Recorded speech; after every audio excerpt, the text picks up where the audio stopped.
3:17 a.m. The house was completely silent. The kind of silence that makes even the ticking of a clock sound unsettling. Ollie opened his eyes. He glanced at the clock, took a slow breath, and was about to fall asleep again when he heard it. A voice. Soft. Almost a whisper.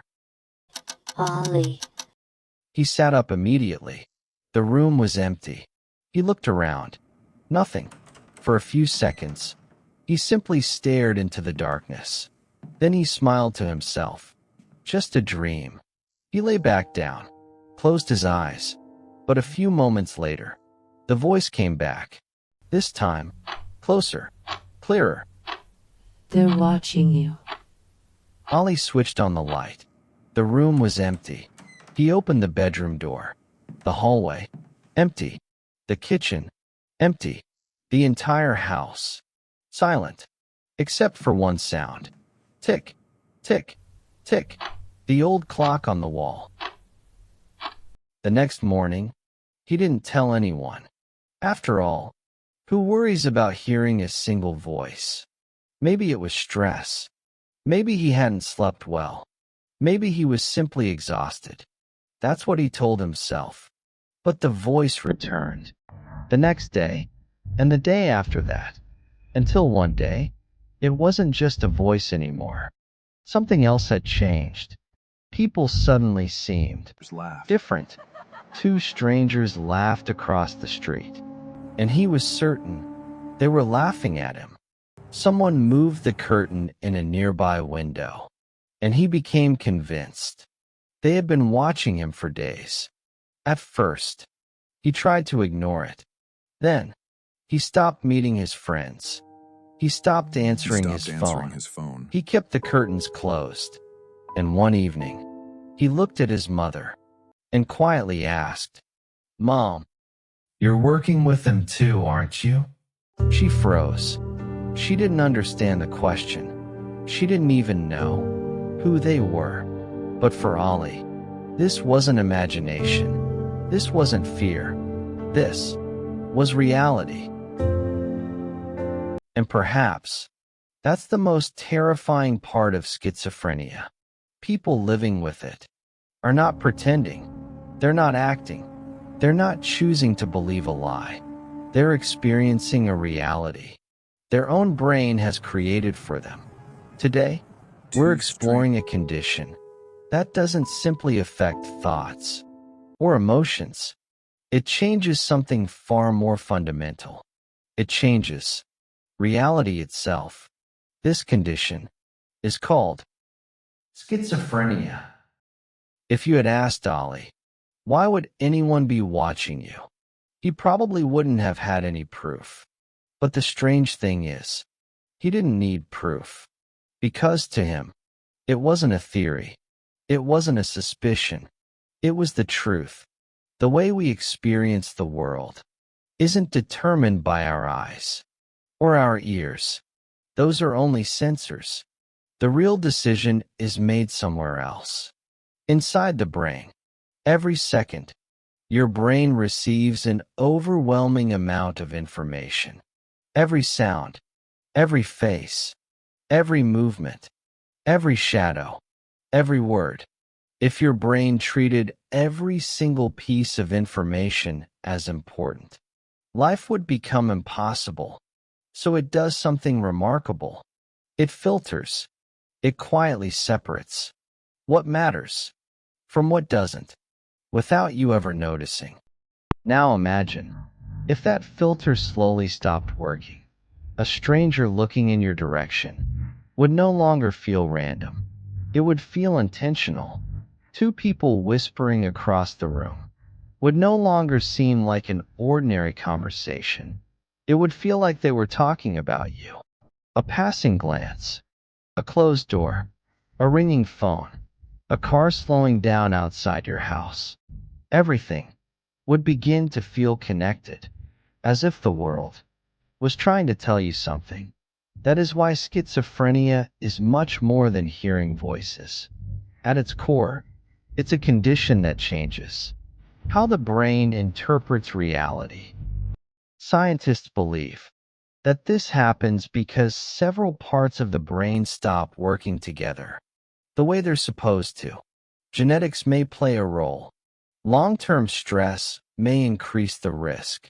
Traumatic experiences can also contribute, and changes in brain chemistry, especially involving dopamine, may affect how the brain assigns importance to everyday experiences.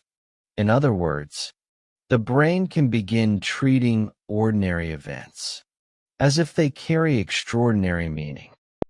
At first, Ollie tried to convince himself he was overthinking. It's just stress. I'll be fine tomorrow. But tomorrow never came.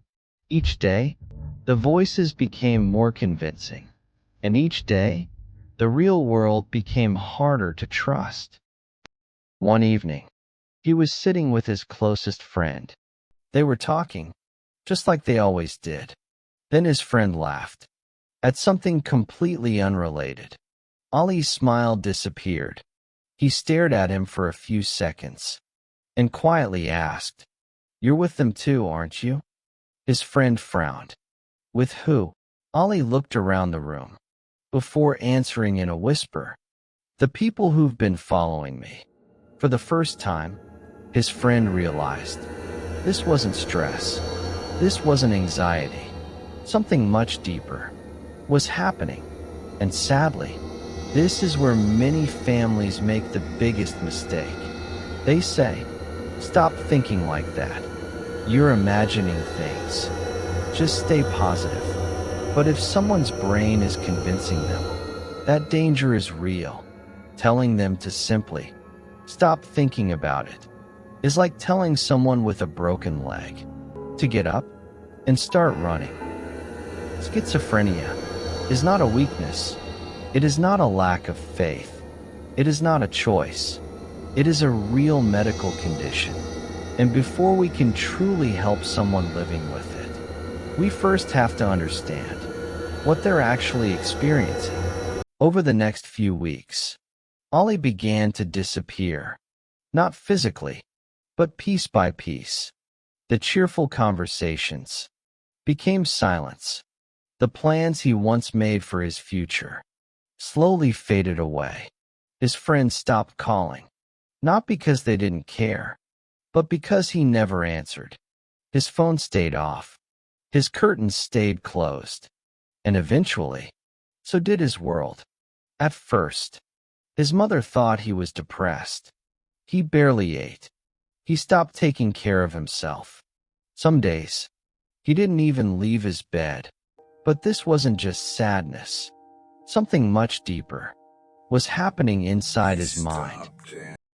When most people hear the word schizophrenia, they think about hallucinations or hearing voices. But there's another side to this illness, one that few people ever talk about. Many people living with schizophrenia gradually lose their motivation. Things that once felt effortless can suddenly feel impossible. Getting dressed, taking a shower, preparing a meal, even getting out of bed can become a daily battle. Not because they don't want to, but because the illness changes how the brain responds to motivation, reward, and emotion. Researchers believe that changes in brain chemistry, particularly involving dopamine, may play an important role.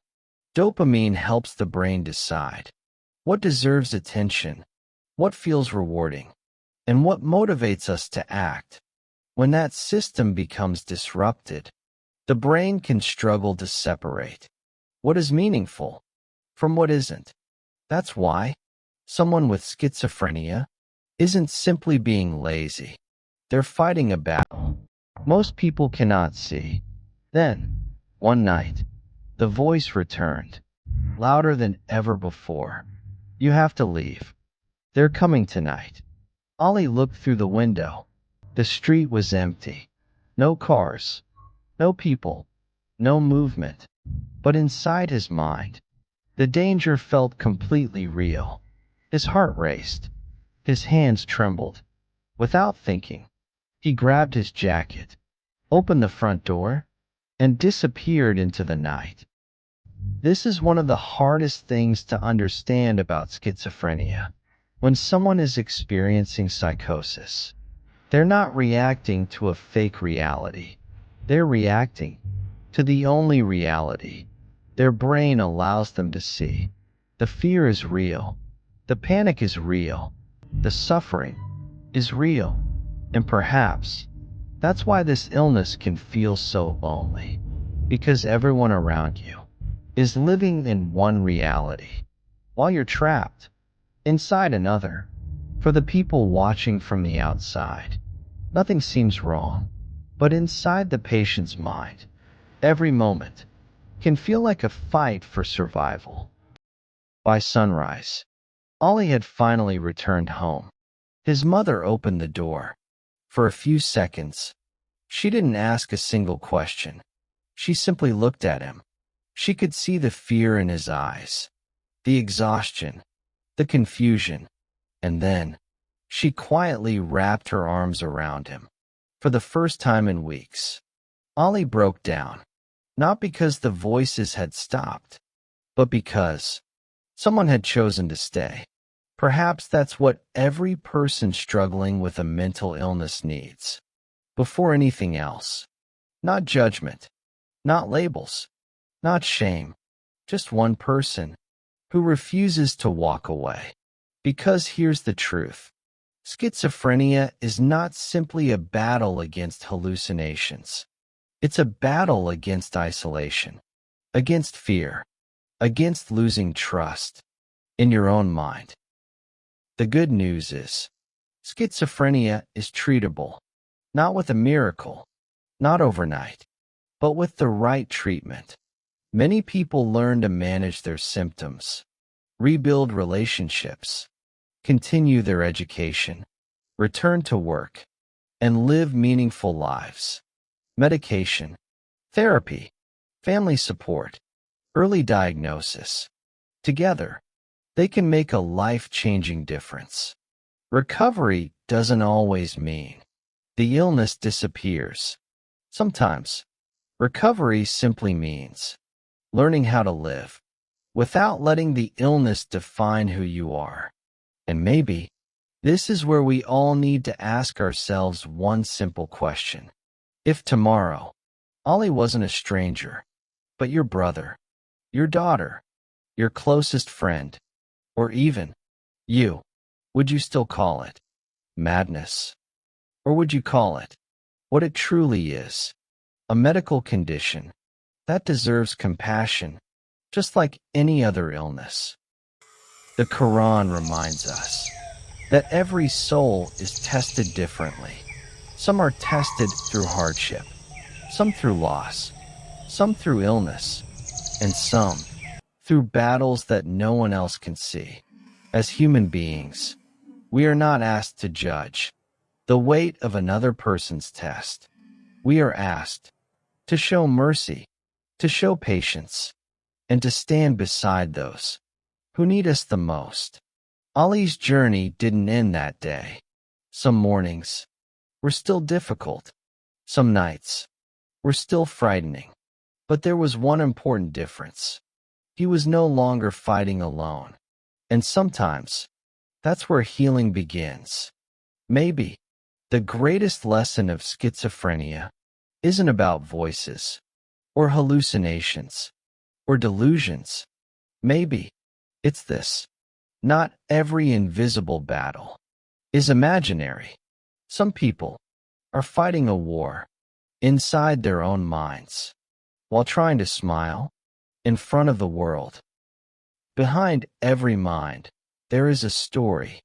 Before you judge a mind, try to understand its story. Some people spend their lives fighting a war no one else can see. Understanding begins where judgment ends. Until the next story, keep seeking understanding.